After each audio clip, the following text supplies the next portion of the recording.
Friends मैं एस्ट्रोलजार doctor Hemang Shastri आज आपनालोকক जनाम केनेকৈ आपनालोके निजर हातर পৰা বা আপোনাৰ নিজৰ ৰাশি চক্ৰৰ পৰা কেনেকৈ আপোনালোকে জানিব পাৰিব যে আপোনাৰ লাভ মেৰেজ হ'ব নে এৰেঞ্জ মেৰেজ হ'ব। প্ৰথমতে মই আপোনালোকক হাতৰ পৰা আপোনালোকে কেনেকৈ জানিব পাৰিব সেইবোৰ মই আপোনাক জনাম।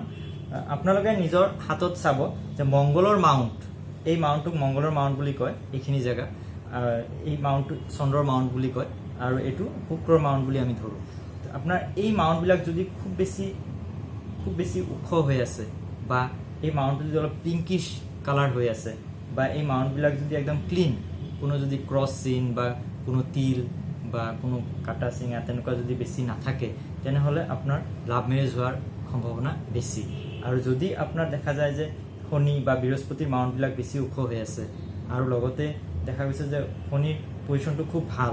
তেনেহলে আপোনাৰ এৰেঞ্জ মেৰেজ হোৱাৰ সম্ভাৱনাটো বেছি।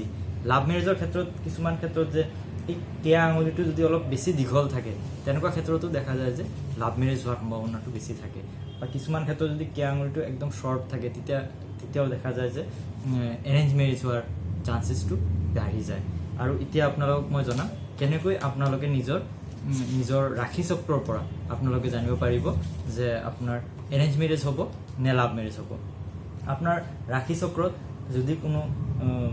যদি যিকোনো লগ্ন নহওক কিয়, মই এটা লগ্ন ধৰিলোঁ যে যদি মকৰ লগ্ন যদি হয়, ইয়াতে যদি লগ্ন থাকে তেনেকুৱা ক্ষেত্ৰত যদি লগ্নৰ পৰা পঞ্চম স্থান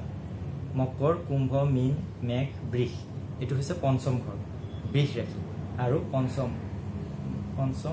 ষষ্ঠ আৰু সপ্তম এই হৈছে সপ্তম ঘৰ। এইটো পঞ্চম ঘৰৰ পৰা আমাৰ ভাল পোৱাটো আমি গম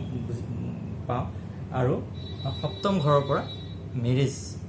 মেৰিড লাইফটো কেনেকুৱা হ'ব, মেৰিজ কাৰ লগত হ'ব সেইবোৰ আমি জানিব পাৰোঁ,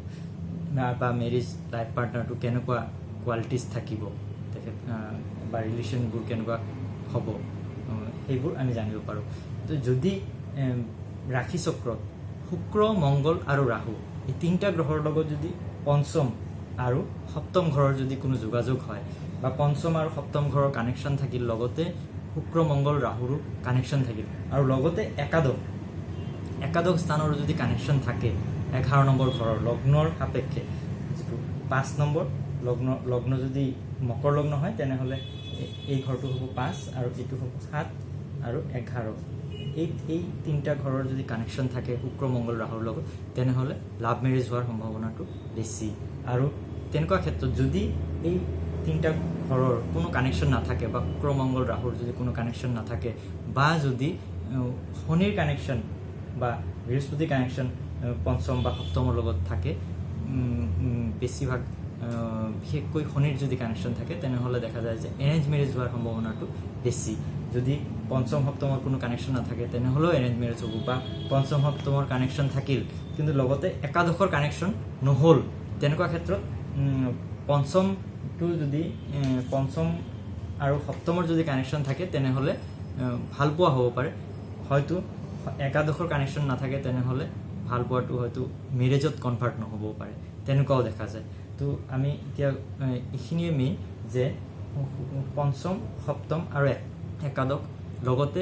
শুক্ৰ, মংগল, ৰাহু এই গোটেইখিনি যদি যোগাযোগ হয় তেতিয়াহে লাভ মেৰেজ হোৱাৰ সম্ভাৱনাটো হয়, আৰু যদি নাথাকে তেনেহ'লে এৰেঞ্জ মেৰেজ হোৱাৰ যোগ বেছি থাকে। পৰৱৰ্তী মোৰ ভিডিঅ'বিলাকত মই আৰু কিছুমান তথ্য আপোনালোকক জনাম। আজিৰ বাবে ধন্যবাদ।